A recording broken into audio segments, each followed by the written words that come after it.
বাংলাদেশের সাংসদ খুনের নারকীয় নৃশংসতা। ক্লোরোফর্ম দিয়ে বেহুশ, তারপর বালিশ চাপা দিয়ে শ্বাসরোধ করে খুন। চামড়া ছাড়িয়ে টুকরো টুকরো করা হয় দেহ, হলুদ মাখিয়ে ভরা হয় প্লাস্টিকের ব্যাগে, তারপর ট্রলিতে ভরে দেহাংশ সরানো হয়। দেহের টুকরো ফেলা হয় বিভিন্ন জায়গায়। খুলনার কসাইকে জেরা করে চাঞ্চল্যকর তথ্য।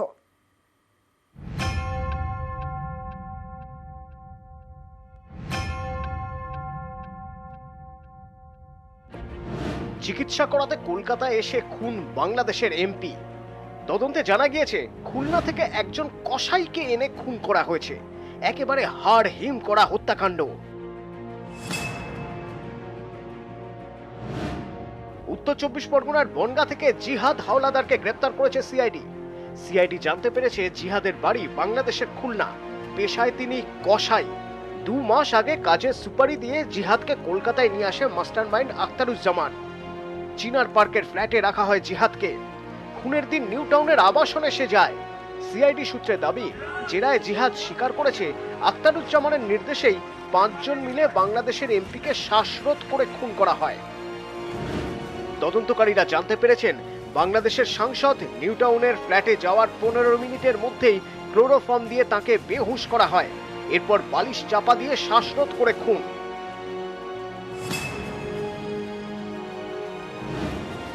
সিআইডি সূত্রে এও দাবি, কসাই জিহাদ নাকি বলেছে খুনের পর দেহ থেকে চামড়া ছাড়িয়ে নেওয়া হয়, কেটে টুকরো টুকরো করা হয়, তারপর হলুদ মাখিয়ে আলাদা আলাদা ব্যাগে ভরে ফেলা হয়।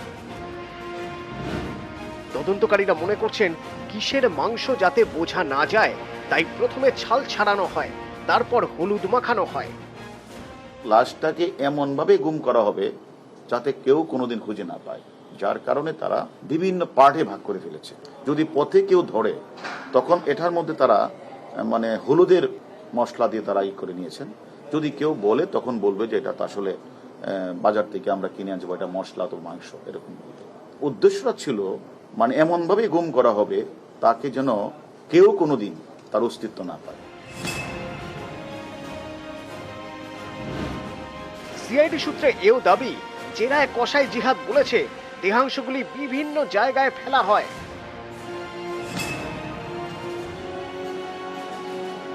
এই ফুটেজে প্রথমে দেখা যাচ্ছে নিউ টাউনের আবাসনের ফ্ল্যাটে 3 জন ঢুকছে, কারো হাতেই ট্রলি নেই, কিন্তু ফ্ল্যাট থেকে বেরোনোর সময় তাদের একজনের হাতে ট্রলি ব্যাগ।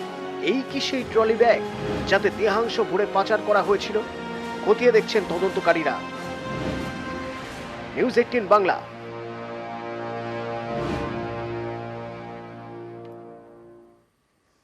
বাংলাদেশে নিহত সাংসদের দেহাংশের খোঁজে সিআইডি। ধৃত কসাই জিহাদকে নিয়ে ভাঙড়ে তল্লাশি অভিযান চালানো হলো এবং যেখানে নামানো হলো ডুবুরি, অন্যদিকে ওড়ানো হলো দেহাংশের খোঁজে ড্রোনও।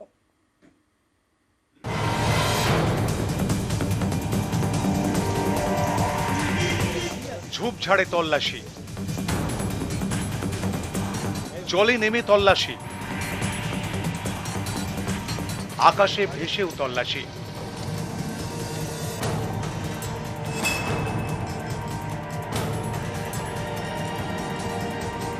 নিউ টাউনে খুন বাংলাদেশের এমপি আনোয়ার উল আজিম আনার। হাড় হিম করা হত্যাকাণ্ড। প্রথম থেকেই প্রশ্ন ওঠে, দেহ কোথায়? তদন্তে সিআইডি জানতে পারে খুনের পর টুকরো টুকরো করে কেটে ফেলা হয় বাংলাদেশের এমপির দেহ, তারপর প্লাস্টিকের ব্যাগে ভরে পাচার। সিআইডি এও জানতে পেরেছে বাংলাদেশের এমপির দেহাংশগুলি বিভিন্ন জায়গায় ফেলে দেওয়া হয়েছে। সেসব খুঁজে বের করতেই শুক্রবার ধৃত কসাই জিহাদকে সঙ্গে নিয়ে তল্লাশিতে বেরোয় সিআইডি টিম। জিহাদের কথার সূত্র ধরে এদিন তাকে ভাঙড়ের কৃষ্ণমাটি এলাকায় নিয়ে আসে রাজ্য পুলিশের গোয়েন্দারা। প্রথমে খালের পাড়ে তল্লাশি,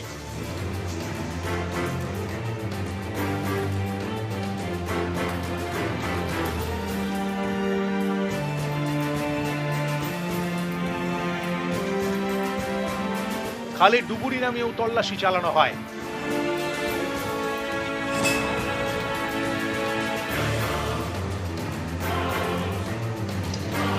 ড্রোন উড়িয়েও দেহাংশ খুঁজে বের করার চেষ্টা করে সিআইডি।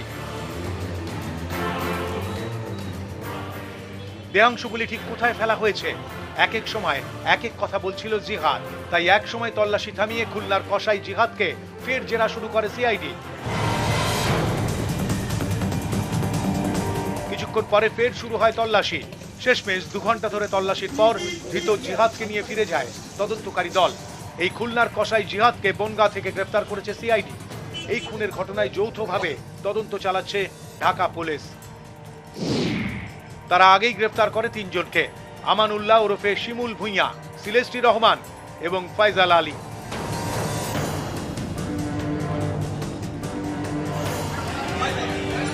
এই 3 জনকে এদিন কোর্টে তোলা হয়। তাদের 8 দিন পুলিশ হেফাজতে রাখার নির্দেশ দিয়েছে ঢাকা মেট্রোপলিটন ম্যাজিস্ট্রেট আদালত। নিউজ 18 বাংলা।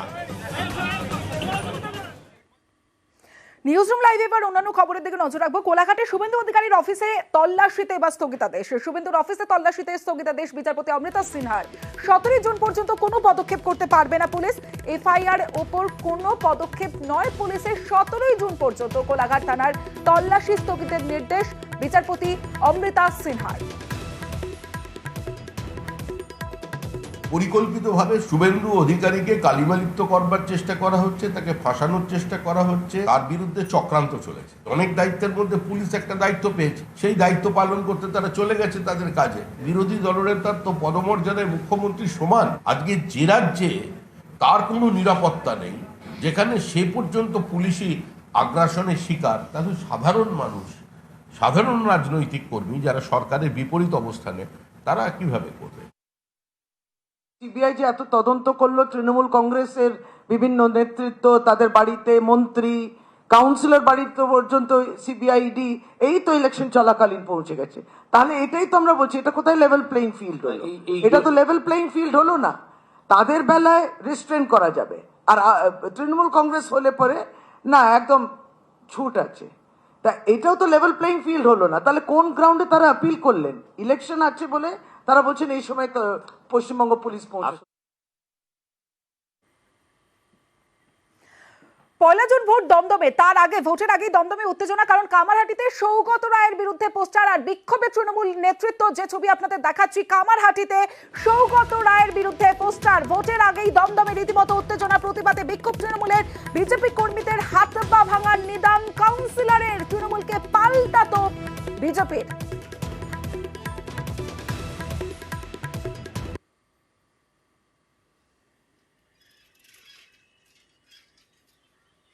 বিজেপির লোকরা, বিজেপির দুষ্কৃতকারী, বিজেপির মদতে পোস্টার নিজেরা ছাপিয়ে এবং দেওয়ালে মেরেছে, দেওয়ালে মেরে সৌগত রায়ের ছবি করেছে এবং একটা ক্রস চিহ্ন। এইরকম নোংরামু বাদরামু যারা করছে তাদের বিরুদ্ধে আজকে আমরা এখানে বিক্ষোভ দেখাচ্ছি।